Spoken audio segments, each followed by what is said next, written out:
এই কিবলা নির্ধারণের অর্থ হলো, হে আমার মালিক, হে আমার রব আল্লাহ, আমি সকল দিক থেকে আমার চেহারা, নট অনলি মাই ফেস, আমার কলব, আমার ধ্যান জ্ঞান, আমার চিন্তা চেতনা, আমার আদর্শ সব ভুলে গিয়ে আপনার দিকে আমি মনোনিবেশ করলাম।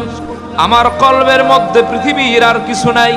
ও আল্লাহ, আমি স্বীকার করতেছি আপনি সেই মহান রব, ফাতারাস সামাওয়াতি ওয়াল আরদ, যিনি আসমান এবং জমিনের একক মালিক।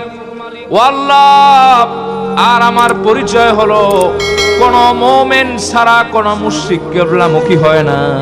আল্লাহ, আমি আমার নিজেকে কিবলার দিকে ঘুরাই দিলাম, আর আমি প্রমাণ করলাম আমি মুশরিক নই, আমি মুসলমান। ও আল্লাহ, আমি আপনার দিকে ফিরে গেলাম, পৃথিবীর কারো দিকে গেলাম না।